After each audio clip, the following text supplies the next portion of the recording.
You finally have a free afternoon. Nothing to do, no deadlines, no chores, nothing pulling at your attention. And within 20 minutes, you feel it. A low hum of unease, a nagging sense that you should be doing something, not relaxing, doing. Why does rest, something your body clearly needs? Think about the last time you truly did nothing. Not scrolling, not half watching something while checking your phone. Actually nothing. Sitting still, no task in front of you. Chances are it didn't last long before some part of your mind started drafting a to-do list, or reminding you of an email you hadn't answered, or quietly suggesting you could at least be folding laundry right now. This isn't a personal failing. It isn't proof that you don't know how to relax. Something specific is happening, something with roots far deeper than your own habits. In 2010, behavioral scientists Christopher Hasey, Adele Yang, and Selin Mulkach ran a series of experiments that ended up revealing something uncomfortable about how humans relate to idleness. In one study, participants were given a simple choice: complete a pointless task and receive a candy bar, or do nothing and receive the exact same candy bar for free. Rationally, doing nothing was the better deal. Same reward, zero effort. And yet a striking number of participants chose to do the pointless task anyway.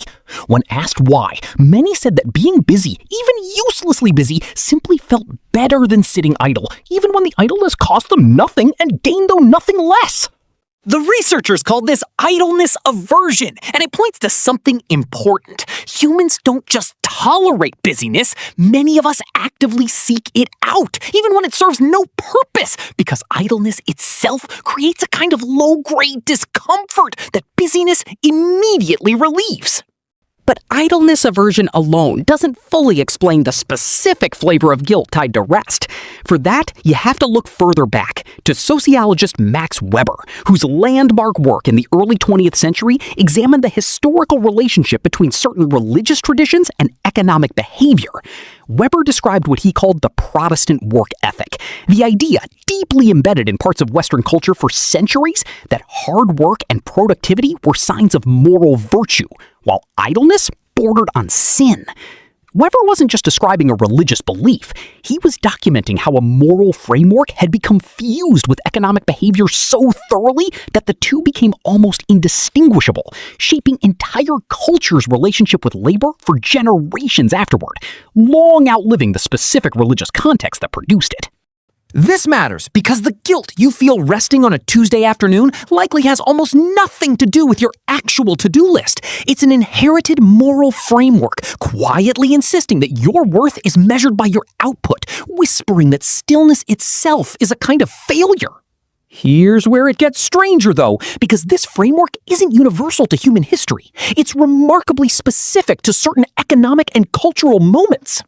Anthropologist James Suzman, who has spent years studying the Juhuansi, a hunter-gatherer community in the Kalahari, found something that directly challenges modern assumptions about work and rest. His research documented that many hunter-gatherer societies historically spent far fewer hours working to meet their basic needs than people in modern industrialized economies, sometimes as few as 15 to 20 hours a week securing food and shelter. The remaining time wasn't treated as wasted or shameful. It was simply life, filled with rest, storytelling, social connection, and leisure, without any accompanying sense that idle time needed to be justified or earned. So put these three pieces together and a clearer picture emerges.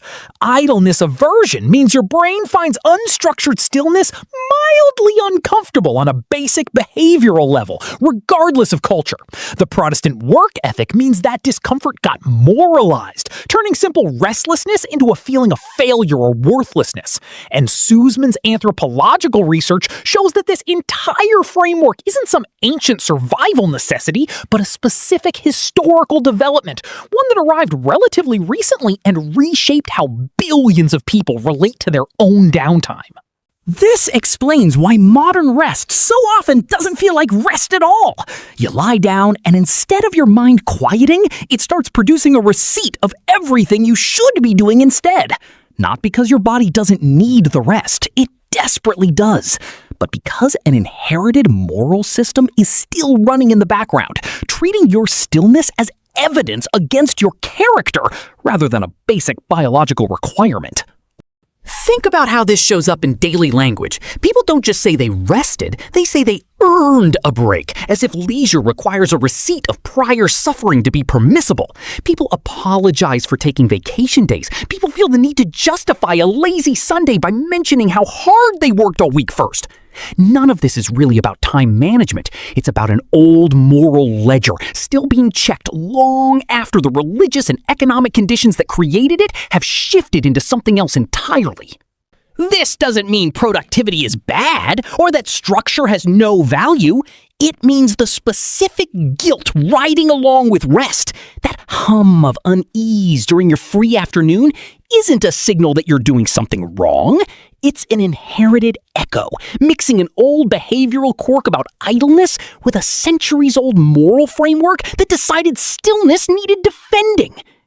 Next time you catch yourself feeling guilty for doing nothing, notice what's actually happening. Your brain isn't warning you about anything real.